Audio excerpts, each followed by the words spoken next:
नमस्कार दोस्तों, मेरा नाम है सोनू निगम और आप देखना शुरू कर चुके हैं सेंटर फॉर सोशल स्टडीज़ की वीडियो। यदि आप दिल्ली यूनिवर्सिटी में हैं और आप ऑनर्स के छात्र हैं तो आप और ये सेमेस्टर 4 में आप हैं, आपके पास इंडियन इकोनॉमी है जीई में, जनरल इलेक्टिव में, और आप इंडियन इकोनॉमी पढ़ रहे हैं तो ये वीडियो आपके लिए ही है।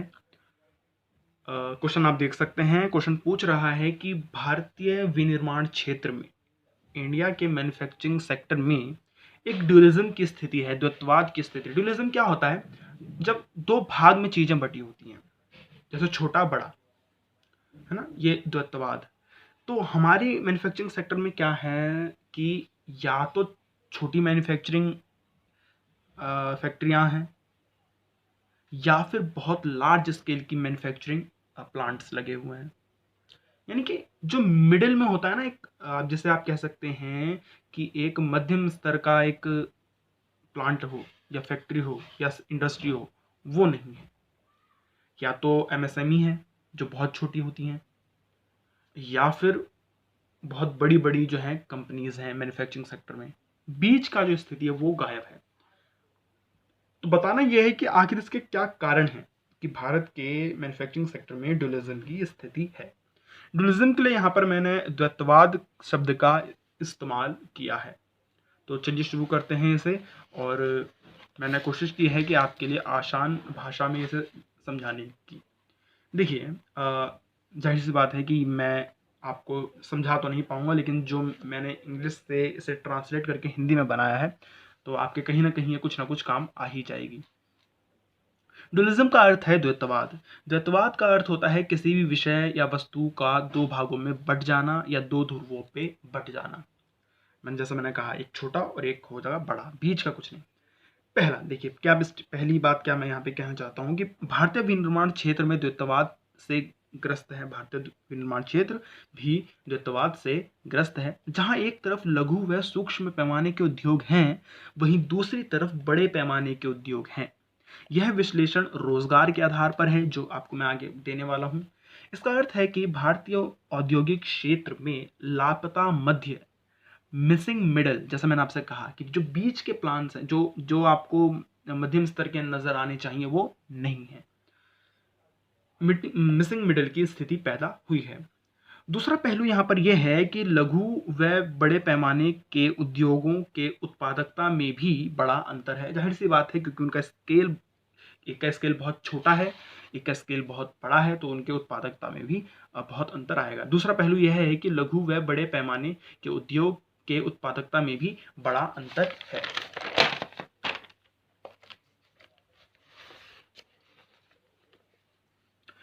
परंतु सरकार ने ऐसी कई नीतियां बनाई है, कई ऐसी नीतियों का आवाहन किया है जिससे कि यह स्थिति खत्म हो। यानी कि ड्यूलिज्म को खत्म करने के लिए, जो द्वैतवाद है उसको खत्म करने के लिए, जो निर्भरता है छोटी या बड़ी पे जो आ गई है एक, वो खत्म करने के लिए बहुत सारी नीति बनाई है, परंतु यह समस्या लगातार बनी हुई है।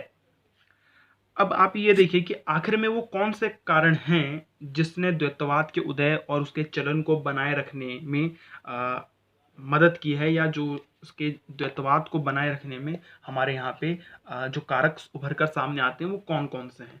तो इसे हम कुछ बिंदुओं के माध्यम से समझ सकते हैं। तो मैंने यहाँ 5 बिंदु लिए हैं, अब मैं कोशिश करता हूँ आपको बताने की। सबसे पहला कारण हो सकता है हमारे यहाँ का लेबर लेजिस्लेचर या श्रम कानून, लेबर लॉज।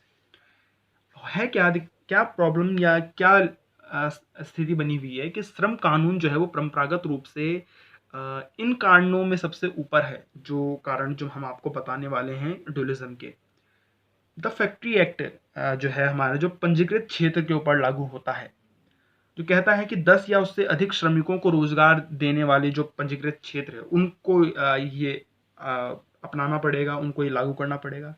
या इसके अतिरिक्त नौकरी सुरक्षा कानून, जो उन इकाइयों पर लागू होता है जो 100 या उससे अधिक श्रमिकों को रोजगार प्रदान करते हैं। अब यहाँ पर देखिए कि ये दोनों ही कानून जो है इकाइयों पर, जो प्लांट है उन पर एक लागत बढ़ा देते हैं, उनकी लागत बढ़ा देते हैं। तो इससे होगा क्या कि अगर मान लीजिए आप 10 से ज़्यादा अपने पास लेबर रखते हैं अपनी फैक्ट्री में, तो होगा क्या कि आपको इन सारे कानून को रेगुलेट, आप उनके कानून के रेगुलेशन में आ जाएंगे, तो आपको इनको लागू करना पड़ेगा। और जब आप लागू करते हैं, जब आप नौकरी की सुरक्षा देते हैं और आप कई सारे सुरक्षा कार्यक्रम चलाते हैं, या आप उनको जो है गारंटी में रखते हैं, या यूँ कहें कि ना कि उनको अपनी तरफ से कुछ सुविधाएं देते हैं, जैसे आप घर का खर्च, घर का किराया भी होता है, कुछ कंपनियां देती हैं, या मेडिकल इंश्योरेंस टाइप में, अगर आपको ये सब पूरा करना पड़ेगा तो आपके ऊपर जो है एक लागत बढ़ जाती है। बहुत सारी कंपनियां ऐसी होंगी, बहुत सारी प्लांट ऐसे होंगे, बहुत सारे मैन्युफैक्चरिंग प्लांट ऐसे होंगे जो अपने आप को 10 लेबर से नीचे ही रखना चाहेंगे, क्योंकि वो नहीं चाहते कि उनकी लागत बढ़े। समझ रहे हैं? या आप 10 से 100 से ज़्यादा श्रमिक रखते हैं तो आपको जो है नौकरी की सुरक्षा प्रदान करनी पड़ेगी। तो ये सब जो दोनों कानून हैं, इस वजह से क्या हो रहा है, या तो बहुत बड़ी कंपनियां इन सबको इस चीज़ को हैंडल कर सकती है, इस चीज़ का जो लागत है वो उठा सकती है, छोटी कंपनियां उठा ही नहीं सकती। तो छोटी कंपनियां आगे बढ़ने की कोशिश नहीं करती कि वो 10 या 15 लोगों से ज़्यादा को नौकरी दें। इसलिए आप देखेंगे कि या तो छोटी कंपनियां हैं या तो बहुत बड़ी बड़ी फैक्ट्रियां हैं, बीच की स्थिति बिल्कुल गायब है। तो लेबर लॉ एक हो सकता है इसमें। दूसरा हो सकता है इंफ्रास्ट्रक्चर, आधारिक संरचना। आधारिक संरचना ने छोटे उद्योगों के ऊर्ध्वाधर विकास के संबंध में समस्या उत्पन्न की है। क्या है इसका मतलब? देखिए, बिजली की अपर्याप्त आपूर्ति न केवल छोटी इकाई की उत्पादकता को कम करती है, बल्कि यह बिजली के लिए जनरेटर की उपलब्धता के लिए भी भारी निवेश करने के लिए मजबूर करती है। क्योंकि हमारे यहाँ इंफ्रास्ट्रक्चर में आप बिजली भी आप रखेंगे ना, तो बिजली की आपूर्ति हमारे यहाँ ठीक से हो नहीं पाती। इसलिए जो उत्पादन प्लांट हैं वो क्या करते हैं, वो जनरेटर खरीदते हैं या उससे जो है बिजली की आपूर्ति करते हैं। तो इससे जो है भारी निवेश को एक बढ़ावा देने के लिए उनको देना पड़ता है। अब बिजली की आपूर्ति ना होने के कारण जो है कंप्यूटर आधारित तकनीक का भी वो इस्तेमाल नहीं कर सकते। कंप्यूटर आधारित तकनीक के हस्तांतरण में बाधा उत्पन्न होती है, जो एसएमई की उत्पादकता को बढ़ाने में मदद करती है। मतलब छोटे पैमाने के जो उद्योग हैं या छोटे पैमाने के जो प्लांट्स हैं, उनकी उत्पादकता कैसे बढ़ेगी? जब तक वो कंप्यूटर आधारित का काम नहीं करेंगे, जब तक वो मशीनरी का इस्तेमाल नहीं करेंगे, तब तक उत्पादकता बढ़ना मुश्किल है। और वो मशीनरी का इस्तेमाल कर ही नहीं सकते क्योंकि बिजली की आपूर्ति ठीक नहीं है। जनरेटर अगर खरीदेंगे तो उसमें निवेश बहुत बढ़ता है, तो इसलिए जो है उनकी उत्पादकता भी कम ही रहती है। तो इसीलिए मैं कहूँगा कि एक तो लेबर की वजह से भी वो ऐसा है, और उत्पादकता की वजह से भी आप देखेंगे कि या तो बहुत छोटे उत्पादन इकाई हैं या तो बहुत बड़ी उत्पादन इकाई हैं। इस वजह से भी, क्योंकि इंफ्रास्ट्रक्चर अच्छा नहीं है। तीसरा इंपॉर्टेंट हो सकता है एक एजुकेशन पॉलिसी या शिक्षा नीति जिसे हम कहेंगे। तो भारत में प्राथमिक और द्वितीयक स्तर की जो शिक्षा को नकारा गया है, उसमें ज़्यादा ना ध्यान दिया गया है, ना उसमें अच्छा कंटेंट है, तथा जो तृतीयक स्तर की शिक्षा को बढ़ावा दिया गया, जो आप कहेंगे कि जो आपका यूनिवर्सिटी लेवल की जो शिक्षा होती है, जो हायर एजुकेशन होती है, वो तो ठीक ठाक है हमारे यहाँ पे, लेकिन जो सेकेंडरी तक होती है, सीनियर सेकेंडरी तक होती है, वो बिल्कुल भी अच्छी हमारे यहाँ नहीं है।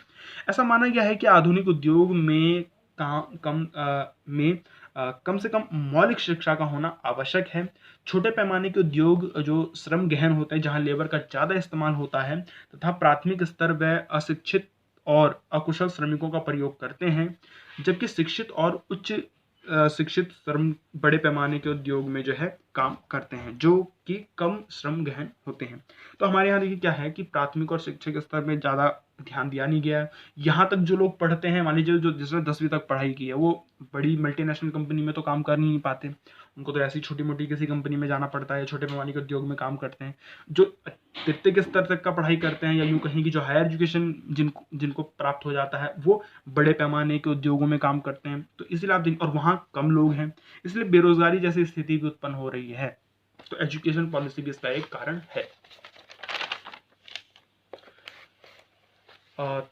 चौथा एक कारण हो सकता है, आप देखेंगे कि the protection of small scale unit, छोटे पैमाने के उद्योगों को संरक्षण देना। जो एमएसएमईज हैं वहाँ उन्हें हमारे यहाँ पे बहुत प्रोटेक्शन दिया जाता है, चाहे वो कंपटीशन के मामले में हो, चाहे वो अन्य किसी चीज़ के मामले में हो।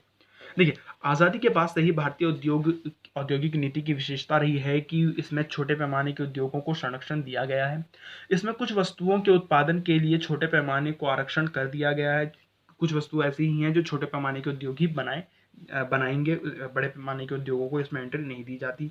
यह संरक्षण जैसे राजकोषीय या वित्तीय और कानूनी होते हैं, जिसमें लाभ तब तक प्राप्त होता है जब तक कि वह छोटे पैमाने के लिए परिभाषित किए गए दायरे में अंदर आते हैं। मतलब जो मैं आपको बता रहा हूँ कि आप उस चीज़ को उत्पादन करेंगे, जब तक जो आप छोटे पैमाने के उद्योग है वही उसका उत्पादन कर सकते हैं, या उनको जो है थोड़ा सा टैक्स बेनिफिट मिल जाता है या टैक्स हॉलिडे मिल जाता है, वो उन्हीं को मिलता है जो छोटे पैमाने के उद्योग है। तो अगर आप छोटे पैमाने के उद्योग की सीमा रेखा को लांग कर आप आगे बढ़ रहे हैं, मान लीजिए आपने अपनी कंपनी थोड़ी बड़ी तो करना चाहते हैं, लेकिन अगर आप बड़ी करेंगे तो आप स्मॉल स्केल नहीं माने जाएंगे, और जो स्मॉल स्केल इंडस्ट्री को फायदा मिलता है वो आपको नहीं मिलेगा। तो बहुत सारे ऐसे इंडस्ट्रीज होंगी या बहुत सारे ऐसे यूनिट होंगी जो अपने आप को स्मॉल स्केल इंडस्ट्री से आगे नहीं बढ़ाना चाहेगी। क्यों? क्योंकि अगर वो स्मॉल स्केल से आगे बढ़ेंगी तो उनको वो लाभ नहीं मिलेगा।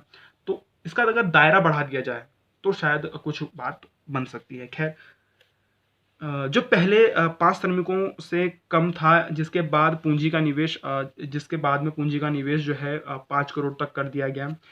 इनसे छोटे पैमाने के उद्योगों की संख्या में वृद्धि की इसमें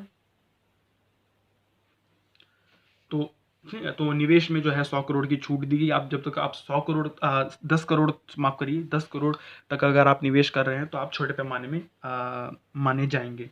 तो इससे हुआ क्या कि स्केल नहीं बढ़ा, क्योंकि अगर आप स्केल बढ़ाते अपने प्रोडक्शन का तो आप स्मॉल स्केल नहीं रहते और आपको फायदा नहीं मिलेगा। क्या हुआ कि छोटे छोटे पैमाने के उद्योगों की संख्या में तो वृद्धि हुई, बहुत सारे छोटे पैमाने के उद्योग तो लगाए गए, लेकिन उनकी जो पैमाना है, जो उनका स्केल है, वो नहीं बढ़ा। इसलिए जो आप देखेंगे कि छोटे उद्योग हैं और एक तरफ बड़े उद्योग हैं। पांचवा और आखिरी यहाँ पे हो सकता है शिथिलता या ठहराव, भी आप उसे कहते हैं, स्ट्रेस भी कह सकते हैं आप उसे। एक ठहराव है हमारी मैन्युफैक्चरिंग सेक्टर में। है क्या? दरअसल देखिए कि छोटे पैमाने के उद्योगों के लिए आरक्षण की समाप्ति की गई। जो शुरुआत है वो 1991 में होती है। तो धीरे धीरे जो है रिजर्वेशन उनके लिए हटा दिया जाता है कि भाई आप ही इस प्रोडक्ट को क्यों बनाएंगे, आप ही इस वस्तु को क्यों बनाएंगे, सबको बनाने का अधिकार मिलना चाहिए। पर यह भी एक सच है कि सुधारों ने भी विनिर्माण क्षेत्र की स्थापना में पैमाने पर प्रभाव को कम कर दिया। यह दृढ़ता सिर्फ इसलिए नहीं है कि क्योंकि यह जो जड़ता में ही है, मतलब आप देखेंगे कि आप देखेंगे कि ये जो हमारी दृढ़ता है वो जड़ता में तो है ही, वो बात तो ठीक है, लेकिन जो जो इकोनॉमिक वेरिएबल्स हैं, जो आर्थिक चर और जो संस्था है, इस बदलाव के लिए तो तैयार हैं, परंतु जो उद्यम वृत्त है वो क्षैतिज विकास पर ज्यादा जोर देता है, ना कि ऊर्ध्वाधर। मतलब कि अगर उसको मौका मिलेगा कि एक नई प्रोडक्शन यूनिट बनाने का, तो वो यूनिट नहीं बनाएगा, चाहे वो स्मॉल स्केल यूनिट ही क्यों ना हो। मतलब वो चाहेगा कि मेरे पास एक छोटी फैक्ट्री है तो मैं दूसरी एक छोटी फैक्ट्री भी खोलूँ, या और एक तीसरी छोटी फैक्ट्री या स्मॉल स्केल यूनिट लगाऊं। वो ये नहीं चाहेगा जो उसके पास पहले से एक स्मॉल यूनिट है उसको बढ़ाया जाए, उसको लार्ज स्केल में बदला जाए। तो हमारे यहाँ ये आप मानसिक भी कह सकते हैं या एक समझ के रूप में आप कह सकते हैं कि ज़्यादा ये है कि फैक्ट्रियों की संख्या बढ़ाने पे ज़्यादा जोर है, चाहे वो स्मॉल स्केल यूनिट ही क्यों ना हो। तो वो 4 बना लेंगे, 6 बना लेंगे, संख्या बढ़ जाएगी। लेकिन अगर वो एक ही यूनिट को बड़ा करके एक्सपेंस कर करके लार्ज स्केल में बनाए तो वो जो है लार्ज स्केल में बदलेंगे, या उससे पहले मिडिल स्केल की एक इंडस्ट्री बनेगी, लेकिन ऐसा नहीं हो रहा है। तो ये कुछ 5 कारण हैं हमारे देश में ड्यूअलिज्म के। आप इसे देख सकते हैं, आपने इसे लिखा भी होगा। मैं आपका धन्यवाद करता हूँ। अगर आपको वीडियो ठीक लगी तो आप उसे लाइक कर सकते हैं, शेयर कर सकते हैं और चैनल को सब्सक्राइब कर सकते हैं। धन्यवाद।